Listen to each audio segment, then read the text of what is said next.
हैदराबाद, महबूबनगर और रंगारेड्डी ग्रेजुएट हलके की टीआरएस उम्मीदवार एस वानी देवी की कामयाबी ने टीआरएस हलकों में जश्न का माहौल पैदा कर दिया। पार्टी हेडक्वार्टर तेलंगाना भवन में साबिक मेयर बोंतू राम मोहन की क़यादत में जबरदस्त जश्न मनाया गया। आतिशबाजी के साथ मिठाइयों की तकसीम अमल में लाई गई। वहीं दूसरी जानिब मेयर हैदराबाद ने भी इस जीत का जश्न मनाया। हैदराबाद व सिकंदराबाद के अलावा तेलंगाना के मुख्तलिफ अजला में पार्टी कारकुनों ने जीत का जश्न मनाया। ओल्ड सिटी टीआरएस दफ्तर वाक़ आजमपुरा में greater Hyderabad TRS general secretary व इंचार्ज हल्का असम्बली मलकपेट मोहम्मद आजम अली की ज़ेर क़यादत वानी देवी की कामयाबी का जबरदस्त जश्न मनाया गया, जहां पार्टी कारकुन आतिशबाजी और रक्स में मसरूफ देखे गए। आजमपुरा का इलाका पटाखों से गूंज उठा, वहीं मिठाइयां भी तकसीम की गईं। इन तमाम कायदीन ने इस कामयाबी को वज़ीर आला केसीआर की दूर अंदेशी का मुजाहरा करार दिया।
आज हम तेलंगाना के लोगों के लिए बहुत खुशी की बात है, क्योंकि गुज़िश्ता एक महीने से एमएलसी इंतखाबात को लेकर काफ़ी अपोजिशन पार्टियों ने बहुत कुछ कहा, लेकिन हमारे डायनामिक वर्किंग प्रेसिडेंट केटीआर साहब ने कुछ नहीं कहा, करके बताया।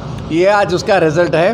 मैं दिल की गहराइयों से टीआरएस पार्टी के तमाम हमारे फैमिली मेंबर्स को गहराई से मुबारकबाद पेश करता हूँ। खासकर हमारे सीएम साहब को, हमारे वर्किंग प्रेसिडेंट केटीआर साहब को, श्रीमती सुरभि वानी देवी मोहतरमा को भी मुबारकबाद पेश करता हूँ, क्योंकि कहने वालों ने तो बहुत कुछ कहा, कुछ ने ये भी कहा कि ये इलेक्शन बीजेपी की जीत है, टीआरएस की हार है।